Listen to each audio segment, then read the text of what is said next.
So if I got the book and it had the 200, I'm not a BCBA, but let's say I was, and I got the book, would I be, after reading the book, am I competent enough to take this on my own? Or do you recommend a course? Or is this something that you kind of do for like, because we work with a lot of businesses. So do you like come in and train all the staff? Is there a train the trainer program, anything like that?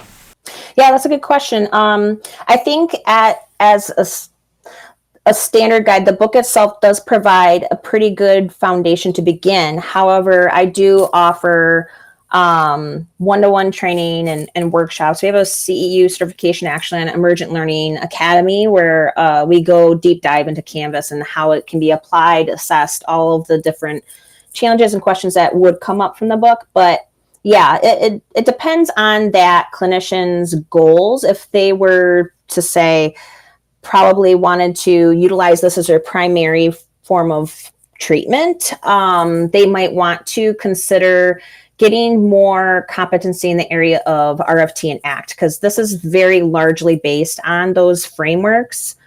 And it would help them in terms of navigating more individualization for that child, customizing the programs, even to how they would apply the lesson. Because honestly, I mean, in the book, I have some standard guides on how they could individualize it, how they could create their own art lesson after that. I've made sure that there was enough that they could probably cover this a year or two.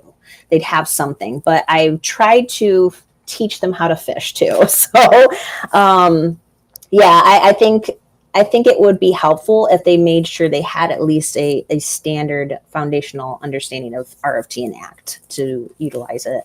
And I'm just ignorant here. So RFT, what is that? I know what ACT is, but... Yeah, so relational frame theory, which is, yes. And then would, I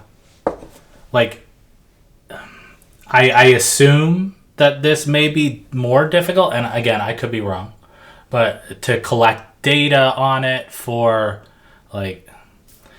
insurance mostly. Do you find it Well, I was going to say, have you been able to navigate that and get those goals approved by a funder?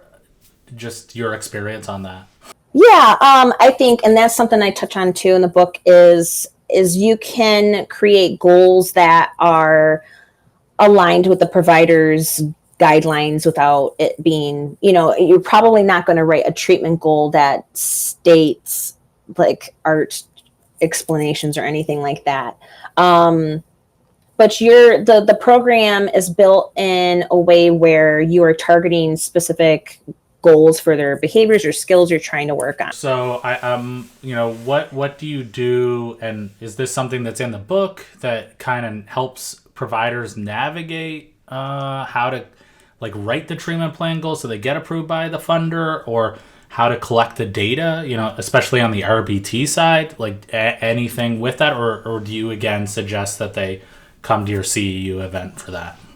Yeah, in the book, I show them how to navigate that area. I think it's really important to understand how to rate treatment goals that will be approved by insurance. And I know that was a challenge for me when I utilized PEAK, Dr. Mark Dixon's program, in relational frame theory-based skill treatment. It's just a matter of making sure that your goals are demonstrating how you're remediating the symptoms of autism, essentially. That's what the insurance is looking for.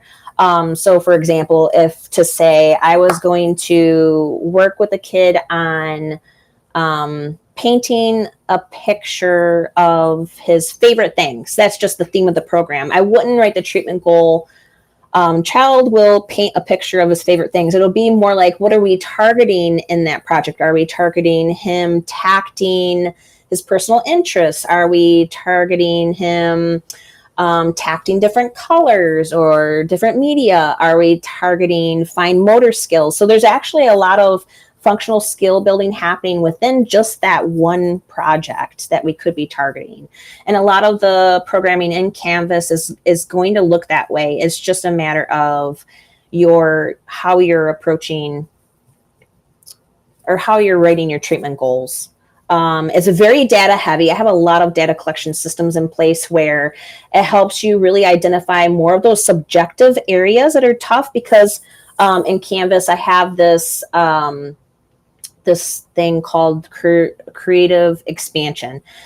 This is where you are figuring out where that child is in the area of creative expansion, how they are deriving relations, creating ideas, how original or unique those ideas get. And it goes on to like, how are they able to interact with others, connect with others, create and communicate meaningful messages, and all of those things.